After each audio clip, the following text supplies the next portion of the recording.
So, for the first figure out of the Legion 12 pack, I'd figure we'd take a look at Cosmic Boy,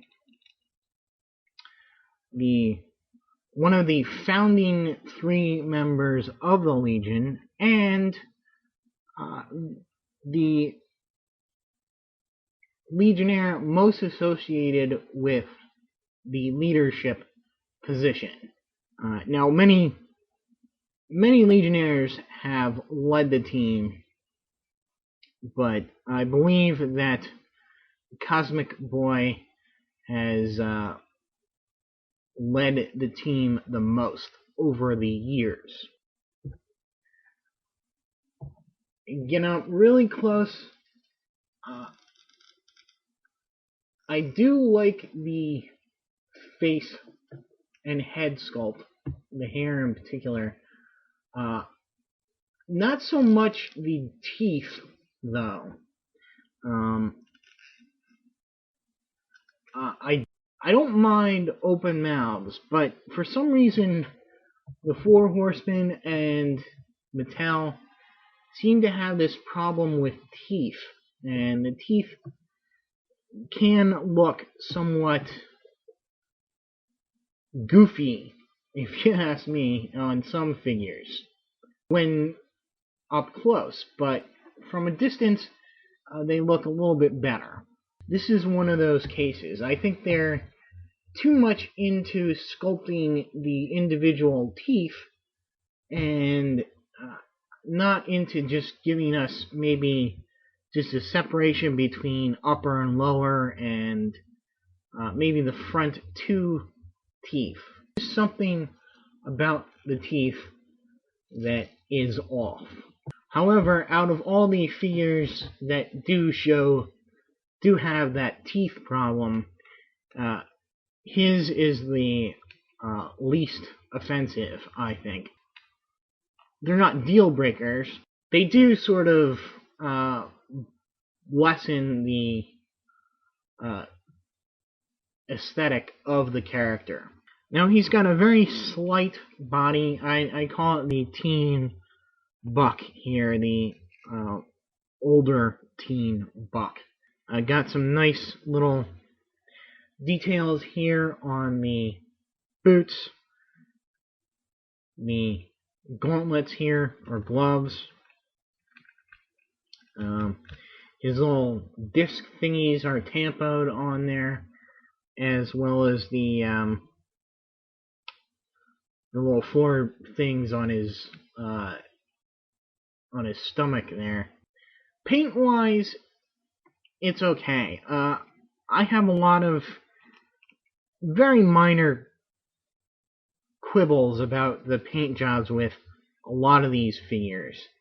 And the main problem is that they don't really match colors between plastics.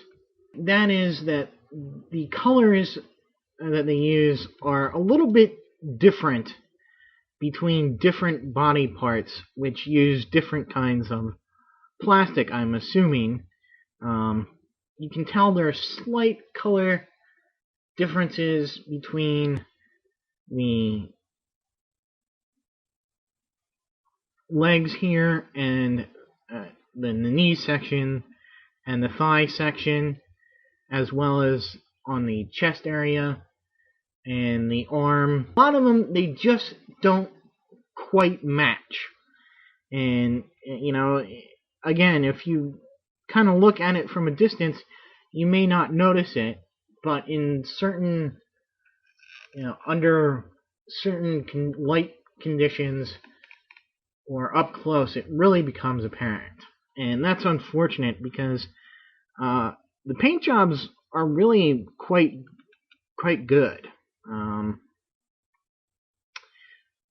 There's no real mess. A little unevenness around certain areas, but nothing too big. Now, for articulation, he's got pretty much the standard DC Universe Classics. His head goes up and down, left and right. arms go all the way around, out, rotate at the bicep, bend at the elbow, and rotate at the wrist. Oh, I forgot to mention in his sculpt that he does have a sculpted Legion ring like all these guys do. You can kind of make out the Legion symbol on there. And so he does have ab articulation forward and back. A little bit slight. His waist moves side to side. Legs go forward, back, out to the side. Rotate at the thigh. Bend at the knee. And bend at the ankle. Now, as I said before, Cosmic Boy, or Rokk Krinn, was a founding member and the first leader of the Legion of Superheroes. He comes from the world of Brawl, and his first appearance alongside Lightning Lad and Saturn Girl was Adventure Comics number 247 in 1958. On his world of Brawl, I believe all the people have magnetic powers. And so, I guess, power-wise, you could equate him with Magneto, that same kind of power set.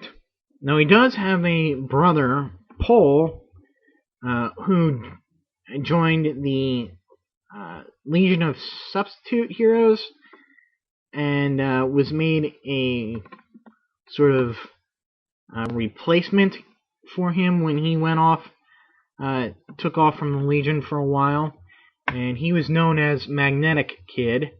He was also romantic with Night Girl, or Lyta Jath, also from the Substitutes, and during the Legends crossover, actually got his own 4-issue series. I think he's the only Legionnaire to do that. During a war between Brawl and Imsk, the homeworld of fellow Legionnaire Shrinking Violet, Imskians used a weapon to eliminate the magnetic powers of the Braalans. And unfortunately, he did fall prey to that weapon, and thus he kind of retired. He had a son with Lyta named Paul after his brother, and he rejoined the Legion and managed to regain his powers thanks to some gauntlets that I guess somehow eventually powered him up to his former levels.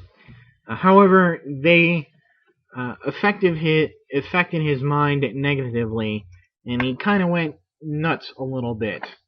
He did find out in pre-crisis continuity that he was going to become the Legion time-traveling villain, the Time Trapper, in the future. However, that was erased by 0 Hour until he was brought back during the Infinite Crisis, alongside with the whole original Legion. And that is the version of the Legion that we're reading right now.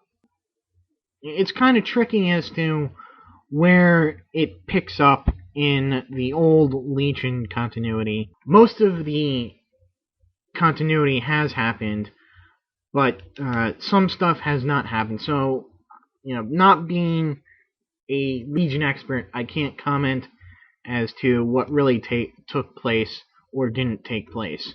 Like, for instance, I believe that in the original continuity, his brother, Magnetic Kid, died, but I believe he's still around in this new continuity. So anyway, he's also one of the most prolific Legionnaires in other media. So, I mean, he has a full appearance in the Superman animated episode that featured the Legion, or 3 of the Legionnaires. Not the original 3, but 2 of the original Legion, him and Saturn Girl, along with Chameleon Boy. And in that episode, he was voiced by Chad Lowe. And he also is, although he's not as prominent